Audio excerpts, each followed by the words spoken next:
현지 시간으로 12일 온스당 1.9% 오른 2,377달러를 기록했는데 이게 역사상 최고 수준입니다. 그러니까 가장 지금 비싸다 금값이 이렇게 볼 수가 있고.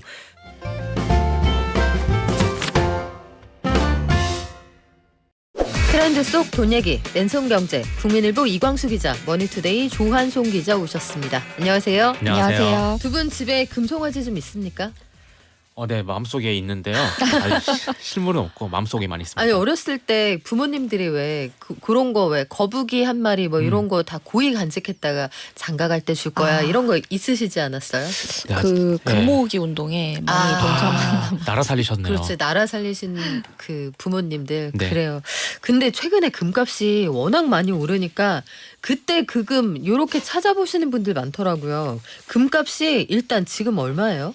네, 그 뉴욕 상업거래소에서 금 현물 가격이 현지 시간으로 12일 온스당 1.9% 오른 2,377달러를 기록했는데 이게 역사상 최고 수준입니다. 그러니까 가장 지금 비싸다 금값이 이렇게 볼 수가 있고, 그 우리나라 한국거래소에서도 KRX 금시장이라고 이제 거래소 운영하는데요. 네. 순도 99.99% 금 현물 1g 가격이 이제 지난주 금요일 10만 6,380원에 거래에 마쳤습니다. 지금 오늘도 들어오기 전에 잠깐 보니까 네. 거의 2% 가까이 상승하고 와. 있고요. 올해 1월 2일에 8만 6천 원 가량이었으니까 거의 금값이 올해만 한 23% 가량 올랐다 이렇게 볼 수가 있습니다. 이야. 이 금값이 이렇게 오르는 이유는 여러 가지가 있는데, 이 세상이 불확실해지면 금을 찾는 사람들이 많아진다고 합니다. 지금 이렇게 전쟁이 일어나고 이 대선을 앞두고 그러면은 가장 믿을 만한 가치 저장 수단이 무엇이냐, 이제 그게 금이라는 그런 판단이 서서 이렇게 금을 많이 사게 되는 거고요. 또 이제 전 세계 기축통화인 미국 달러의 가치가 내려가면은 금이 그에 대한 반대급부로 금값이 올라가는 게 좀 기존의 공식이긴 했는데요. 최근에는 이제 금과 달러가 같이 강세를 보이는 그런 좀 이례적인 현상을 좀 보이고 있습니다. 금리 인하 기조에 좀 올라갔던 금값이 최근 중동 지역 위기 그리고 미국 대선 등의 좀 불확실성에 꺾이지 않고 함께 올라가고 있다, 이런 분석도 나오고 있습니다. 그러니까요. 예전에 경제학 언론 이런 데서 배운 게 이거 아니구나 싶은 게 너무 많아요. 달러 가치하고 금 가치가 같이 올라가고, 비트코인도 한동안 금과 비트코인 또 동시에 올라갔잖아요. 네. 가장 불확실한 자산과 가장 확실한 안전자산의 값이 함께 오른다. 지금 우리가 그런 세상을 살고 있는데 저 이거 신기했습니다. 편의점에서도 금을 팔아요? 네, 맞습니다. 이 사실 뭐 CU 편의점이 이달부터 이제 한국조폐공사에서 만들고 인증한 그런 골드바를 한정 수량으로 판매를 하는데, 네. 이 카드 형태의 케이스로 제작을 해서 좀 소지하기 쉽게 그렇게 만들었습니다. 이게 금값이 올라갈 때마다 이렇게 편의점에서 금을 판매하는 이런 경우가 많은데요. 실제로 이게 저중량 미니 골드바가 인기를 많이 끌고 있다고 하는데요.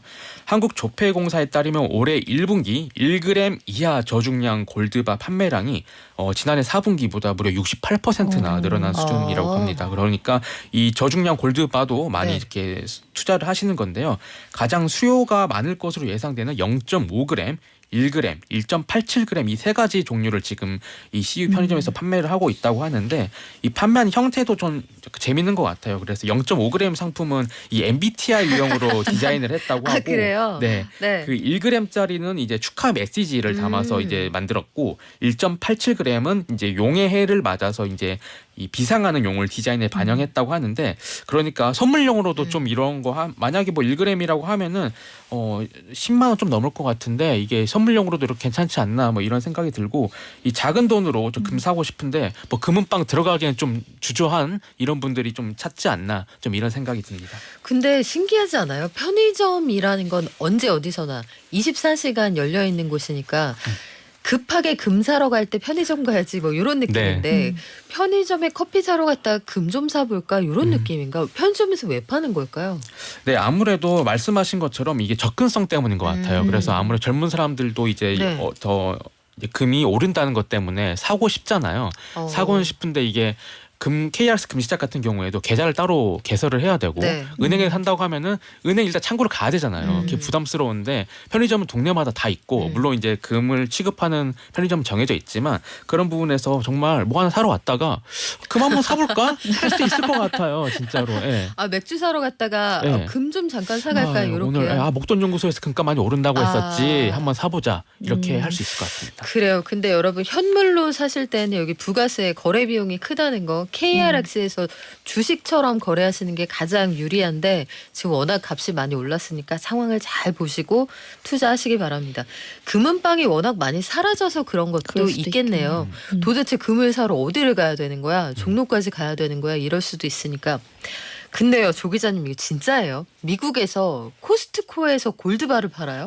네, 최근 미국의 창고형 마트죠. 코스트코에서 골드바를 팔고 있는데 꽤 인기가 있다고 합니다. 코스트코는 지난해 10월부터 골드바를 판매해 왔고요. 1온스 그러니까 대략 한 28g짜리로 24K 순금들인데 여기는 회원들만 입장할 수 있는 곳이잖아요. 그래서 회원들에게 이 시세에 따라서 가격을 달리해서 팔고 있다고 합니다. 뭐 지난해 12월의 경우에는 평균 2,000달러, 우리 돈으로 약 270만 원대의 골드바를 판매를 했고요. 특히 이 골드바를 이 코스트코에서 찾는 이유가 좀 친숙하잖아요. 그래서 좀 많이들 찾고 있고요. 또 달러도 오르지만 금값도 오르니까 이렇게 미국 내 젊은 층에서도 많이들 구매를 하고 있다고 하고요. 특히 제가 좀 최근에 미국 말고 중국 얘기도 봤는데 중국에서는 1g짜리 콩 모양의 금이 있는데 이걸 금콩이라고 하는데요. 아, 금콩이요? 네, 1g에 한 10만 원, 11만 원대의 이 금콩을 10대랑 20대들 이 젊은 층이 많이 사고 있다고 하고요. 심지어는 은행에서도 이제 뭐 제휴를 맺어서 이 1g짜리 이 금콩을 많이 이렇게 팔고 있는데 아무래도 사회 초년생들이 골드바보다는 좀 저렴한 그 금콩을 선호하다 보니 이렇게 좀 많이 판매가 되고 있다고 합니다. 야, 진짜 코스트코에서 골드바 파는 시대가 오는군요. 지금 1온스 28.35g 정도 되니까 한국 기준으로 한 양보다는 좀 안 되는 중량이에요. 이걸 판매한다. 금콩을 산다. 지금 시대가 참 어수선하구나 이런 생각도 해보게 되는데 이 기자님 네. 중고거래 플랫폼에 우리 세상이 담겨있다 이런 얘기 자주 했잖아요. 네네. 여기서도 설마 금거래가 되고 있나요? 네, 지금 금 거래가 지금 굉장히 활발하게 되고 있다고 합니다.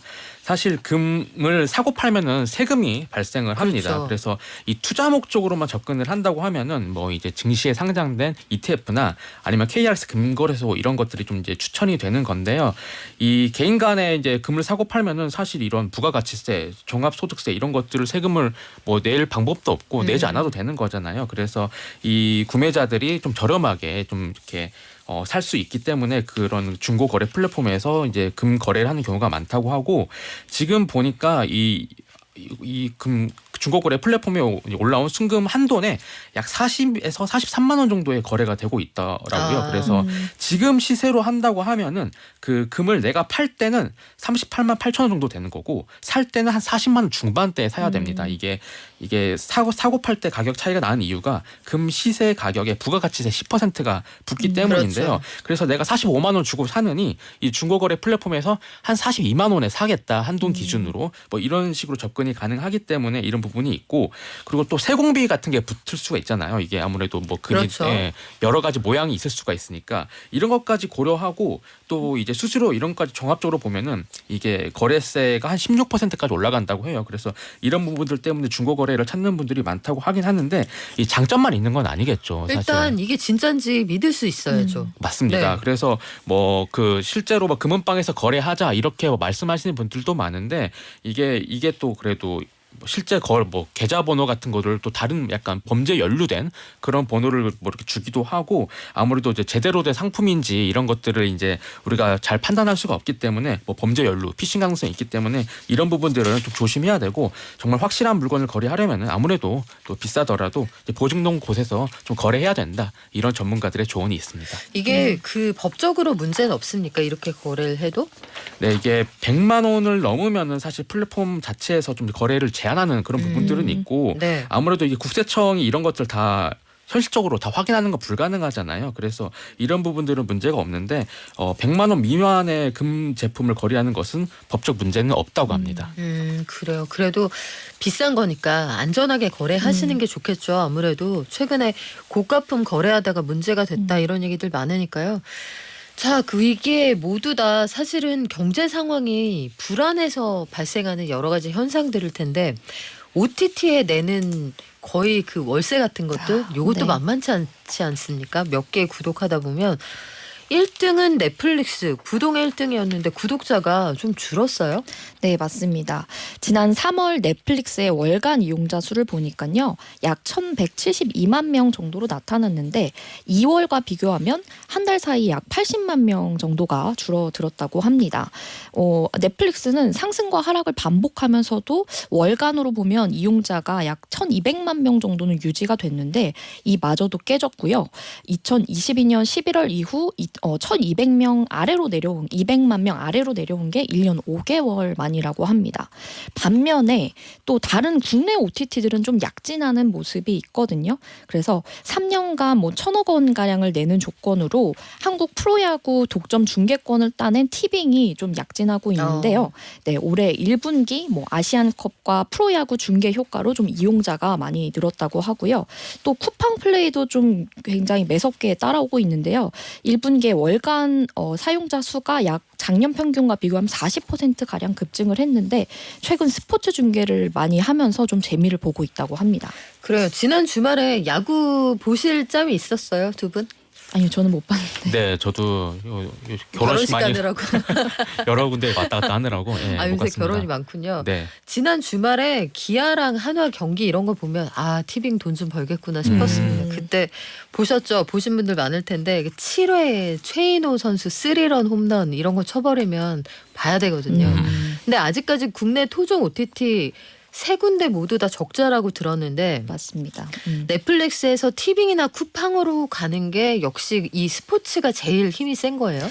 네, 아무래도 좀 그런 것 같고요. 또 다른 요인들도 좀 복합적으로 작용을 했을 텐데 신규 콘텐츠의 부진도 넷플릭스 이용자 수의 감소로 좀 이어지고 있다는 시각이 있고요. 최근 이용자들 사이에서는 넷플릭스가 사실 OTT 플랫폼 중에서는 좀 가장 비싼 요금제가 적용이 되는데 그럼에도 불구하고 볼만한 콘텐츠가 없다 이런 불만이 나오고 있어요. 볼만한 게 없다 이런 얘기가 나와요. 우리 너무 많이 봤나요 그동안 콘텐츠를? 그게 콘텐츠가 엄청 백화점식으로 많이 있는데 네. 하나를 보고 끝까지 보기까지가 어렵더라고요. 이게 너무 많아서 그런지 아니면 그 현대인의 집중력이 좀 저하돼서 그런지 여러 가지 이유가 나오더라고요. 큰 거 한 방이 필요한 그런 마케팅을 바꿔야 되는 시점인가요? 네, 선택지가 좀 많은 것 같기도 하고 그리고 사실 구독료에 대한 부담도 좀 많이 느끼는 것 같아요. 다른 구독 서비스 이용료도 같이 오르다 보니까 이게 좀 이거 콘텐츠 이 정도의 가치가 있나? 이렇게 좀 따져보시는 분들이 많은 거 아닌가 이런 생각이 듭니다. 그래요. 그래도 아직까지 넷플릭스가 절대 강자인 것만은 분명해 보이는데 디즈니도 있잖아요. 디즈니 플러스는 상황이 어때요? 네, 디즈니 플러스는 상황이 지금 심각한 상황이다라고 이렇게 업계에서 얘기하고 있습니다. 그 올해 1월 1일부터 3월 26일까지 이제 그 디즈니 플러스의 일간 활성 이용자 수를 분석해 본 결과 작년 9월에는 이게 이용자 수가 70만 8천 명이었습니다. 그런데 올해 3월에는 33만 8천 명으로 이게 거의 절반 이상으로 지금 줄어든 상황입니다. 이게 디즈니 플러스의 그냥 가장 최근에 대박 작품이 무빙이었잖아요. 그래서 이 무빙 인기로 지난해 9월에는 70만 명대를 기록을 했었는데 그 이후에는 계속 이렇게 이용자 수가 이탈을 하면서 거의 이제 반토막 난 상황이다. 좀 이렇게 분석이 되고 있고 사실 디즈니 플러스는 이제 국내에 진출할 당시에는 이 넷플릭스 대항마다 이런 식으로까지 평가가 됐었는데 아무래도 이제 콘텐츠가 이제 좀 빈약하다 이런 평가를 받고 또 서비스 대처가 좀 이제 아쉽다 이런 얘기가 나오고요. 또 이제 이용료까지 좀 이렇게 인상을 한 차례 하면서 아무래도 이용자 이탈이 좀 많아지고 있다. 좀 이렇게 분석이 되고 있습니다. 이 와중에 쿠팡이 OTT 서비스도 함께 이용할 수 있는 멤버십 요금을 기습적으로 올렸어요. 근데 인상폭이 4,990원 하던 걸 7,890원, 60% 가까이 올렸는데 이게 이래도 되는 거예요, 진짜? 마음대로? 그러니까요. 좀 많이 놀라신 분들 많을 것 같아요. 그래서 유지하겠다, 끊겠다 이런 분들 많은 것 같은데요. 일단 주식시장에서는 이 구독료 인상에 대해서 좀 반응을 좋게 내렸는데요. 12일 기준 뉴욕 증시에서 쿠팡의 모기업인 쿠팡 INC의 주가가 21.25달러로 전 거래일보다 2.19달러 그러니까 약 11% 급등을 했는데요. 이렇게 쿠팡 주가가 종가 기준으로 했을 때 20달러를 넘어선 것은 지난 2020 2022년 10월 6일 이후 1년 6개월 만이라고 합니다. 이날 쿠팡의 주가가 급등한 것은 아무래도 이렇게 멤버십 월회비를 올린 것 때문인데요. 이렇게 되면 수익성이 크게 높아질 것이란 기대감 때문에 이렇게 투자자들이 쿠팡 주식을 매집했다는 뜻으로 볼 수가 있고요.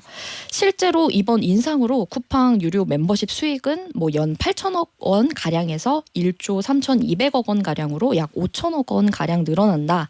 이렇게 시장은 예상을 하고 있는데요. 주식 시장은 환호했지만 좀 소비자들은 좀 아쉬운 부분도 이렇게 있는데요. 그렇죠. 네, 갑자기 이렇게 기습적으로 올려버리니까 좀 불만도 있을 것 같은데요. 쿠팡은 또 멤버십 가격 계속 올렸거든요. 그래서 론칭 초기에는 2,990원이었고요. 그게 이제 2021년 말에 4,990원이 됐는데 이번에 58% 올리면서 이제 거의 8,000원까지 됐거든요. 기존에는 그래도 계속 올랐지만 이 가입자 수가 계속 늘어났는데요. 네. 앞으로도 이 가입자들이 계속 유지를 할지 좀 이탈을 할지는 지켜봐야 할 것 같습니다. 이게 전형적인 가두리 양식 방식의 그 요금제 서비스. 그러니까 익숙하게 만들고 요거 괜찮고 편하구나 하면 요금을 확 올려버리는데 나는 이미 여기 인이 배겨서 빠져나갈 수 없다. 이렇게 만드는 거잖아요. 최근에 쿠팡 이츠가 무료 배송 전쟁을 다시 시작을 했지 않습니까? 무료 배달. 여기에 필요한 돈을 여기서 벌려고 하는구나 이런 생각 들지 않아요? 네, 그래서 그렇습니다. 여기에서 실탄을 확보해서 거기다 뿌린다. 그러면 보통은 이용하시는 분들이 동일인일 가능성이 큰데 서비스 이용하실 때 한번 잘 생각해 보시기 바랍니다. 자, 우리 1020, 이 세대 이름이 이제 입이 붙지가 않네요. 1020 세대. 이 10대와 20대는 옷 살 때 밖에 왜 나가요? 손가락으로 클릭하면 되는데 이런 반응이라면서요? 네, 맞습니다. 통계 자료를 보면 지난 3월 기준으로 패션 의류 앱 사용자 수가 1위가 무신사인데 526만 명을 기록했고요. 네. 2위가 에이블리로 490만 명, 3위 지그재그가 280만 명이고요. 이게 한 달 통계인 거죠? 네, 한 달 통계고요. 이들 패션 앱 사용한 숫자를 합치면 물론 이 중복 사용자가 있긴 하겠지만 1,200만 명에 이릅니다. 1년 전만 비교해도 사용자 수가 굉장히 많이 늘어났는데요. 무신사의 경우로 치면은 올해 3월 사용자 수는 전년 대비로 약 20% 가량 급증했고 에이블리도 그 비슷하게 좀 많이 늘어났습니다. 흥미로운 거는 이 연령대인데요. 3월 기준으로 무신사 사용자 기준 10대 사용자가 129만 명이고 20대 사용자가 195만 명이거든요. 그러니까 합치면 1020 세대가 전체 사용자 60% 이상을 차지한다. 그래서 젊은 층이 패션 앱 사용 증가를 이끌고 있다. 이렇게 볼 수 있을 것 같고요. 매출도 굉장히 많이 늘어서 무신사의 작년 매출이 거의 1조 원대에 달했거든요. 네. 그래서 이게 전년 대비 40% 증가하면서 최근에 이렇게 패션 앱들이 굉장히 매출이 많이 늘어나고 있는 상황입니다. 그러게요. 근데 옷이라는 게 사실 한번 만져보고 싶기도 하고 거울 맞아요. 앞에서 대보고 싶기도 하잖아요. 근데 그런 것들을 다 제외하고 패션 플랫폼에서 믿고 살 수 있는 이유가 뭐예요? 일단은 고물가 여파에 이제 가격에 민감하신 분들이 많은데 오프라인보다 온라인에서는 좀 가격 비교가 쉽고요. 또 요즘에는 배송이 또 굉장히 잘 돼 있어서 이렇게 패션 앱들이 매출이 좀 늘어나고 있다고 보이고요. 사실 좀 온라인으로 사면은 사이즈 어떻게 해야 되나 싶은 분들이 많은데 요즘에는 앱별로 이렇게 나와 비슷한 체형 키와 몸무게를 딱 대면 뭐 이 사이즈가 적합하다 이런 데이터들이 많아서 이런 걸 보시고 많이 사시고요. 특히 패션 플랫폼들이 또 다양한 거 되게 많이 팔거든요. 네. 예를 들면 요즘 간식 같은 것도 많이 파는데 그 이유가 요거트 같은 게 뭐 한 일주일, 2주일 만에 이렇게 주기적으로 사다 보니까 주기적으로 들어와서 우리 옷들도 한번 보세요. 이런 식으로 하면서 또 굉장히 매출을 많이 늘리는 전략을 하고 있는데 이런 게 좀 영향을 많이 미친 것으로 보이고요. 반면 백화점과 상황을 비교해 보면 백화점들 뭐 자파나 정장, 뭐 캐주얼 등의 매출 증가율은 한 자릿수에 그쳐서 또 굉장히 대조적이다 이렇게 볼 수 있을 것 같습니다. 그때 그 시절 유튜브 영상 이런 거 보시면 예전에 영등포의 큰 백화점 정기 박앤세일 이런 거 하면 와 여기 전쟁 났나 싶을 정도로 사람이 많아요. 근데 이제는 그렇지가 않잖아요. 그리고 사실 연중 상시 세일인 거나 마찬가지고 요즘에 이 패션 플랫폼에서는 평범한 사람들이 입은 사이즈 스펙이 비슷한 그런 후기가 굉장히 많이 올라와서 이런 것들을 또 장점으로 보신다고 하네요. 안성희님, 대학생 아들들은 M사에서 거의 모든 걸 해결한다고요. 실제로 그래서 이쪽에서 드랍이라고 하더라고요. 요새 신상품을 맞아요. 드랍한다고 하면 강남역에 어마어마하게 줄 서 있는 걸 좀 보기도 합니다. 그러면 중국에서도 돌풍을 일으키는 패션 플랫폼이 있다고 하는데 요거 10,000원으로 황제처럼 쇼핑하세요. 이런 컨셉이잖아요. 네. 국내 회사들 긴장 좀 해야겠는데요. 그래야 될 것 같습니다. 이 중국의 패스트 패션 쇼핑몰이 쉬인이 이제 굉장히 급성장을 하고 있는데 숫자를 보니까 실제로 그랬습니다. 이 지난해 쉬인의 매출액이 450억 달러, 우리 돈으로 무려 60조 7천억 원을 벌어들인 것으로 나타났고요. 순이익은 20억 달러를 거뒀는데 이게 전년 동기 대비해서는 3배 이상 늘어난 수준입니다. 그래서 굉장히 빠르게 성장하고 있다 볼 수가 있고, 이 순이익만 놓고 보면은 이 라이벌로 꼽히는 이제 스웨덴의 H&M 보다 이것보다 훨씬 더 많이 벌어들인 것으로 나타났습니다. 이 쉬인이 검색에 굉장히 특화되어 있는데 네. 이 검색 엔진 최적화 전문가인 쉬 양텐이 이제 직접 2008년에 설립한 패스트 패션 회사입니다. 이 수천 개의 옷과 액세서리 이런 것들을 판매를 하고 있는데 미국, 유럽, 아시아 등에 지금 진출한 상황이고, 그 중에서도 최근에는 특히 미국에서 굉장히 빠르게 입지를 확보를 하고 있는데요. 특히 현지 G세대가 가장 선호하는 어플리케이션 중에 하나다. 좀 이렇게 파악이 되고 있고요. 최근에 이제 그 자금 조달을 했는데 이때 인정받은 이 쉬인의 회사 가치가 우리나라 돈으로 81조 원입니다. 와. 이게 국내 증시 상장한다고 하면 상상도 안 되는 그런 정도의 규모인데, 이 쉬인이 잘 나가는 이유가 워낙 다양한 선택지가 있고 가격이 말씀하신 것처럼 네. 굉장히 저렴하고요. 이 생산량 조절을 잘해서 이 재고 관리를 잘 한다고 합니다. 그게 돼요? 네, 이게 아무래도 이게 AI나 이런 것으로 잘해서 지금 재고 관리를 수천 개의 재고 관리 잘 하고 있다고 하고, 이 소셜 미디어 마케팅을 해서 좀 G세대들 중심으로 인기를 끌고 있다고 합니다. 그래요. 우리 업계에도 긴장을 해야겠는데 최근에 또 품질 이슈도 많았습니다. 안전 문제도 많았고요. 저렴한 액세서리 이런 것들이 발암물질 함량이 맞아요. 너무 높다. 그래서 우리 좀 걱정된다는 얘기도 있었으니까 잘 따져서 너무 예쁜 쓰레기 많이 모으지 않도록 이런 고민도 좀 해보셔야겠네요. 오늘 말씀은 여기까지 듣겠습니다. 지금까지 이광수, 조한송 기자와 함께했습니다. 고맙습니다. 감사합니다. 감사합니다.